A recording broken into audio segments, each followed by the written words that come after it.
خاتون پروفیسر کے مطابق مشہور فلمی اداکار سنیل دت کا تعلق بھی انہی حسینی برہمنوں کے خاندان سے ہے، جس کی تصدیق فلمی اداکار منوج کمار نے بھی کی۔ بلکہ نرگس کے والد بھی پہلے حسینی برہمن تھے جو بعد میں مسلمان ہو گئے تھے۔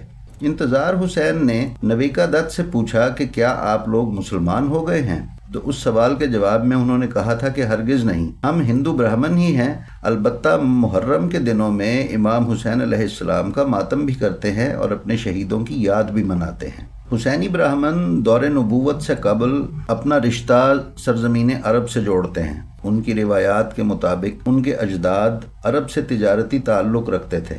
دور نبوت سے پہلے جو تجارتی قافلے سندھ سے مکہ جاتے تھے، انہی میں یہ ہندو برہمن بھی عرب گئے تھے۔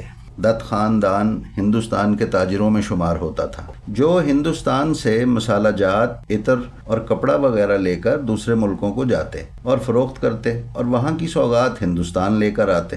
سن 61 ہجری میں یہ قافلہ جو تقریباً 300 تاجروں پر مشتمل تھا، سفر کرتا ہوا عراق کے شہر کوفہ پہنچا اور چند دن قیام کر کے اپنی اشیاء وہاں فروخت کیں اور وہاں سے اگلی منزل کے لیے پھر روانہ ہوا۔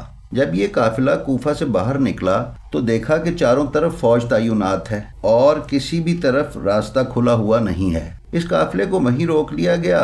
قافلے والوں نے فوجیوں سے پوچھا کہ کیا ماجرا ہے، تو ان کو بتایا گیا کہ حکومت کے خلاف حسین بن علی نے بغاوت کی ہے، لہٰذا ان سے جنگ کی جائے گی۔ قافلے کے سردار نے کہا اگر تم ہمیں آگے نہیں جانے دیتے تو واپس کوفہ ہی جانے دو تاکہ ہم اختتام جنگ تک امن سے رہ لیں۔ فوجیوں نے کہا اب یہ ممکن نہیں ہے، کیونکہ اگر تمہیں واپس جانے دیا گیا تو تم لوگ کوفہ کے لوگوں کو جاسوسی کرو گے، اس لیے اب تم واپس بھی نہیں جا سکتے اور جنگ کے ختم ہونے تک یہیں رکو گے۔ چاروں ناچار یہ لوگ وہیں رک گئے۔ جنگ ہوئی اور جنگ کی خبریں ان لوگوں کو بھی ملتی رہیں۔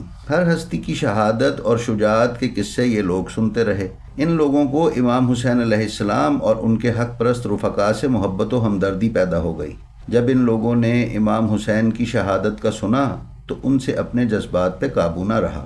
راہب دت اور اس کے 7 بیٹوں اور 2 ساتھیوں نے تجارتی قافلے میں اپنے ساتھیوں کو اپنا سامان دیا اور خود امام حسین کی طرف کربلا میں تشریف لے گئے۔ اس گروپ نے کربلا میں امام حسین سے ملاقات کی، ان کی طرف سے اس جنگ میں شرکت کی اور راہب دت کے 7 بیٹے یوگندر سکند، راکیش شرما، شاس رائے، شیرخواہ، رائے پن، رام، دھارو اور پورو اور ان کے دونوں ساتھی کربلا میں امام پر قربان ہو گئے، جبکہ راہب دت کو گرفتار کیا گیا اور پھر بعد میں رہا کر کے قافلے والوں کے سپرد کر دیا گیا جو اس وقت وہیں موجود تھا۔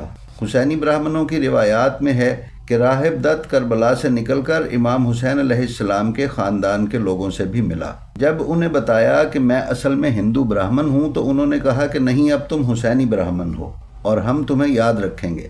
جب راہب دت واپس پہنچا تو وادی سندھ میں ہندوؤں کا ایک نیا گروہ پیدا ہوا جس کا نام حسینی برہمن تھا۔ یہ اصلاً تو ہندو ہیں مگر اپنا تعلق امام حسین علیہ السلام سے جوڑتے ہیں۔ حسینی برہمن آج بھی موجود ہیں اور ہر سال محرم الحرام میں شہدائے کربلا کی یاد مذہبی جوش و خروش کے ساتھ مناتے ہیں۔ یہ ایک ایسی کہانی ہے جسے تاریخی حوالوں سے تو ثابت نہیں کیا جا سکتا، مگر حسینی برہمن کے نام سے یہ لوگ سندھ اور بر صغیر میں موجود ہیں۔ ان کے ورثے کی اپنی مضبوط روایات اور کہانیاں ہیں جو ان کے نظریے کو مزید تقویت دیتی ہیں۔ یوگندر ملی گزٹ اور راکیش شرما اپنے آرٹیکل میں لکھتے ہیں کہ ہندوستان کے معروف مورخ اور تاریخ دان کمار مترا اپنی کتاب دا ویژن آف انڈیا کے صفحہ 183 پر لکھتے ہیں کہ اسلام سے قبل بھی ہندوستان اور عرب ممالک میں تجارتی تعلقات تھے اور بہت سے ہندو تاجر جو مال تجارت ہندوستان سے عرب لے جاتے تھے وہ عرب میں مقیم تھے، اور اعلان رسالت کے بعد بھی ان ہندوؤں میں سے بیشتر افراد رسول خدا کی محفلوں میں شرکت کرتے۔ اس طرح ان کے تعلقات خاندان رسول سے قائم ہوئے۔ جب 680 عیسوی میں واقعہ کربلا پیش آیا تو راہب دت نامی ہندو تاجر امام حسین کی فوج میں اپنے 7 بیٹوں کے ساتھ شامل ہوا۔ یزیدی لشکر سے جنگ کی۔ امام حسین علیہ السلام نے راہب کو سلطان کا خطاب بھی عطا کیا۔ یہ معاملہ کتاب دا ویژن آف انڈیا صفحہ نمبر 183 میں کچھ یوں لکھا ہے کہ اسلام کے سورج کے طلوع ہونے سے پہلے ہندو، خاص کر براہمن، عرب میں رہتے تھے جو شیوا اور مکریشا کی عبادت کرتے تھے اور ان کی روایت کے مطابق یعنی حسینی برہمنوں کی روایت کے مطابق دراصل مکہ کا نام مکریشہ سے ہی نکلا ہے۔ اس زمانے میں برہمنوں نے اہل عرب کو حساب، الجبرا اور اشاریہ وغیرہ سے بہرور کیا تھا۔ اسی زمانے میں کہ جب واقعہ کربلا پیش آیا، راہب سدھ دت جو دت قبیلے سے تعلق رکھتا تھا وہیں پہ رہتا تھا۔ وہ پنجاب سے عرب آیا تھا، وہاں کا معزز فرد سمجھا جاتا تھا، اور جس وقت آل محمد کے مقابل یزید کی 30,000 کی فوج صف آرا تھی، راہب سدھ دت نے یزیدی فوج کے خلاف امام کے ساتھ لڑنے کو ترجیح دی۔ یہ حقیقت ہے کہ واقعہ کربلا کے عظیم المیے نے حق پسند انسانی معاشرے اور انسانی تہذیب کو ہر دور میں متاثر کیا ہے۔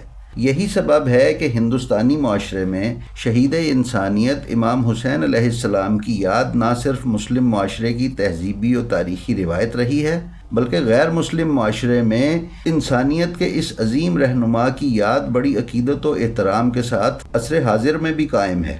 مشترکہ تہذیب کے گہوارے ہندوستان میں ہندوؤں کی امام حسین علیہ السلام سے غیر معمولی عقیدت کی تاریخ صدیوں پرانی ہے۔ ناظرین، ہم اپنی آنے والی ویڈیوز میں ہندوستان میں عزاداری کی ابتدا اور عزاداری میں ہندو حکمرانوں کی سرپرستی اور ترویج میں ان کا کردار اور مشہور امام بارگاہوں اور حکمرانوں پر ویڈیوز بھی پیش کریں گے انشاءاللہ تعالی العزیز۔ آپ سے گزارش ہے کہ ہماری ویڈیوز سے مستفید ہونے کے لیے ہمارے چینل کو سبسکرائب کر لیں اور بیل آئیکن پر کلک کر دیں تاکہ آپ ہماری کسی بھی ویڈیو سے محروم نہ رہ سکیں۔ السلام علیکم۔